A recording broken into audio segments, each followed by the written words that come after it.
So after the diagnosis was confirmed, I met with the team, and I have a large cancer center here in Seattle where I live, and I felt like I was in good hands. Again, my mom had just gone through breast cancer, so the only belief that we had as a family is, oh, you're going to have a lumpectomy, you're going to have some radiation and you move on. This was my mom's experience as a 70-plus-year-old woman. I was not sure what I was in for, but quickly discovered that is not going to be my experience, Mom. Unfortunately, the team went over with me that while we didn't know, obviously, staging at this point, that this was invasive lobular carcinoma. I had never heard of it. That it for sure was in at least 4 lymph nodes that they felt that they could palpate and feel, and it had been confirmed through biopsy as well. And that we just didn't know exactly the extent of everything until we do staging scans, bone scan and CT, and schedule schedule a mastectomy. It was given to me as the option. Lumpectomy was really not given to me as the option. And given my state of mind and where I was at, it was not an option. I did not want to leave any of this behind. I wanted to be as radical as I could in my decision making and trying to move forward. So I opted for there was no debate in my mind. It was a bilateral mastectomy, and I did not have any cancer on the right side at all that they suspected. But I really wanted to just try to get this done and be as aggressive as possible. So I also had to decide about reconstruction, which at the time, as I was getting, it felt like bombshell after bombshell. I was not interested in delaying this process anymore.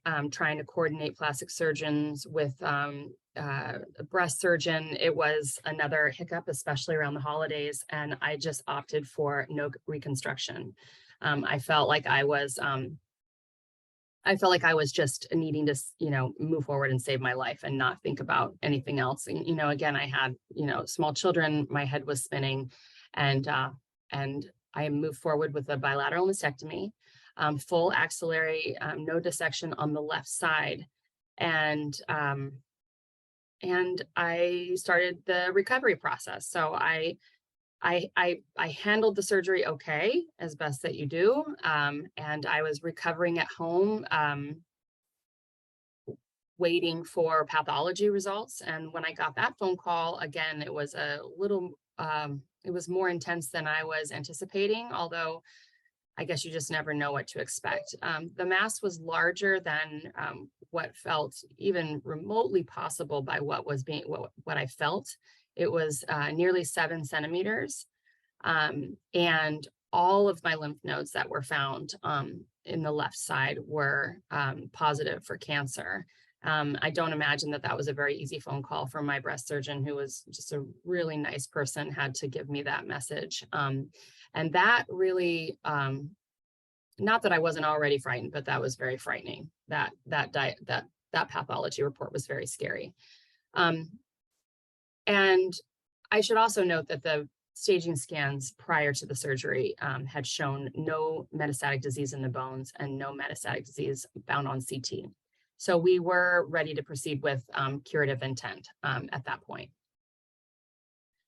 So following the surgery, moving forward with healing from that, I was doing a lot of research at the time on what it meant to have this amount of extensive disease. What are the normal staging scans? Like I said, the bone scan and the CT are standard. I was also reading about lobular breast cancer, reading about where breast cancer tends to spread, and was having a really hard time understanding why a brain scan was not part of this initial staging. And so I started questioning that. I think that as I started pushing for that, the answer I got was it's not standard of care. You know, given the fact that you had all of your lymph nodes positive, we would be um, willing to, you know, to have you get a brain MRI. So shortly, right before, as I'm healing from the mastectomy, right before chemo was to start, I ended up having a brain MRI, which showed no concern, well, no substantial concern for metastatic disease. Some questionable like hemangiome, which I think can be a normal finding. So there was no strong suspicion that there was anything abnormal on the brain MRI. So we proceeded with chemo, which consisted of adriamycin, Cytoxan for 6 rounds every other week, and then 12 weekly rounds of Taxol.